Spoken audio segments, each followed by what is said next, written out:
Assalamualaikum warahmatullahi wabarakatuh. Saya Levi Susmita, NIM 1911320062, Prodi BKI 5B dengan mata kuliah konseling dakwah, dosen pengampu Ibu Asniti Karni MPD Kons. Baik, di sini saya akan melaksanakan satu layanan dalam bimbingan dan konseling, yaitu layanan konseling individu. Selamat menyaksikan teman-teman. Layanan konseling individual yaitu layanan yang membantu peserta didik dalam mengentaskan masalah pribadinya. Dengan layanan konseling individual, diharapkan peserta didik dapat teratasi permasalahannya, sehingga proses pembelajaran dapat berjalan dengan lancar dan peserta didik mampu menjadi pribadi yang mandiri, tangguh, berakhlak mulia, dan selalu bahagia dalam menjalani kehidupan di masa remajanya. Di sini saya telah melaksanakan konseling individu dengan klien seorang anak SD dengan masalah malas belajar online pada masa pandemi COVID-19 seperti yang dirasakan pada saat ini.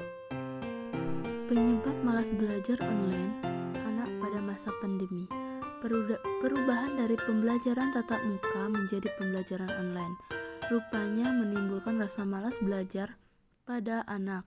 Semenjak adanya pandemi akibat COVID-19 ini, kehidupan manusia berubah total, seperti adanya social distancing atau larangan tidak boleh berkerumunan serta karantina mandiri. Perubahan ini juga terjadi dalam dunia pendidikan. Pemerintahan Indonesia menetapkan bahwa pembelajaran untuk saat ini hingga beberapa waktu akan menjadi pembelajaran online atau daring, sehingga anak-anak tak lagi belajar secara tatap muka di sekolah, melainkan belajar melalui gadget seperti laptop maupun handphone. Kondisi ini membawa banyak perubahan serta keefektifan pembelajaran di kalangan siswa.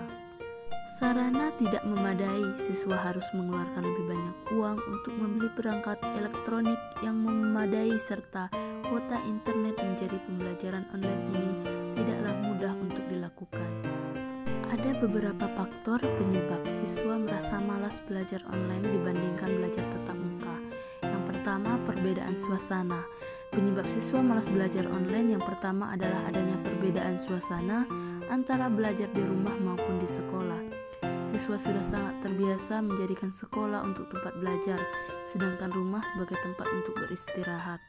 Sehingga ketika pembelajaran dilakukan di rumah akan ada perbedaan suasana yang besar dan terasa tidak nyaman.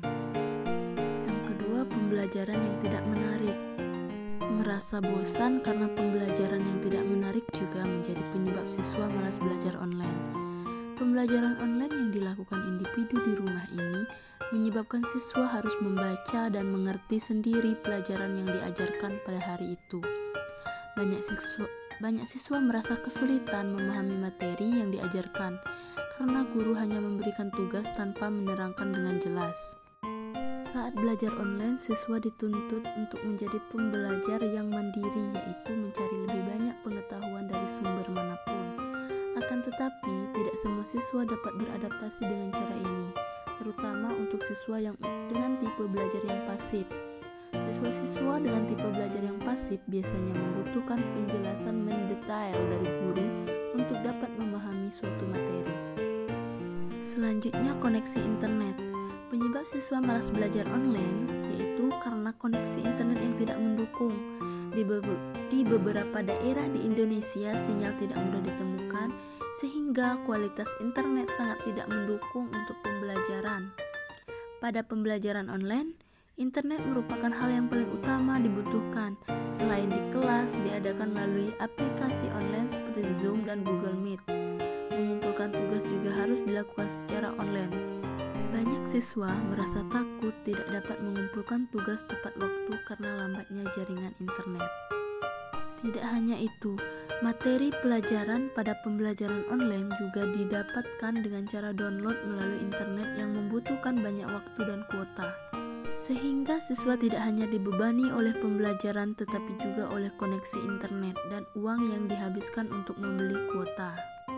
Permasalahan malas belajar online tidak hanya harus diatasi oleh siswa tetapi juga oleh guru.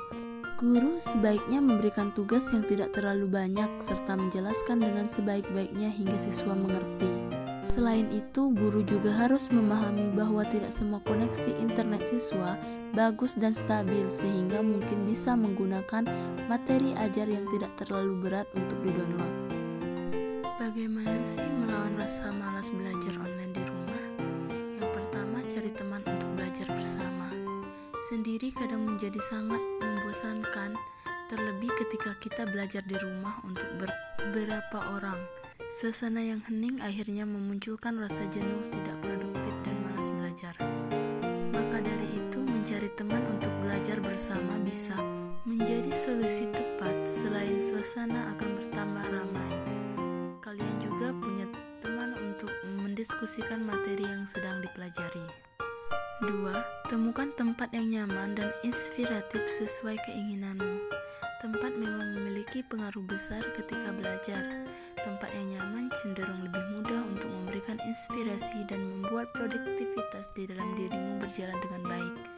Kalau bosan di rumah, nggak ada salahnya.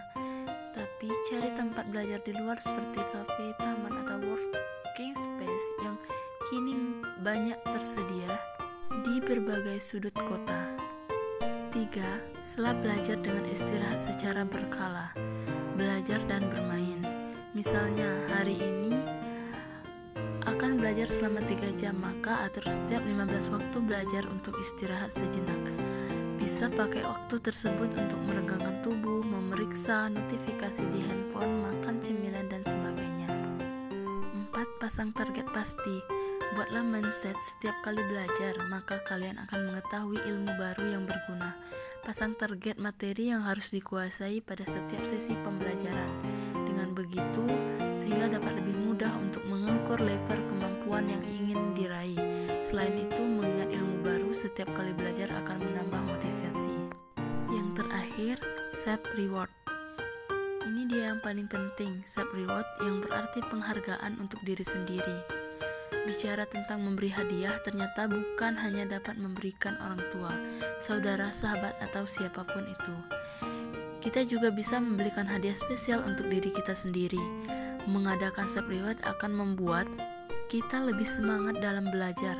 Self reward bisa dimulai dari hal-hal yang kecil seperti menonton keyboard atau drama sepuasnya usai menghafal bab 1, atau boleh beli kue kalau sudah hafal materi yang dipelajari.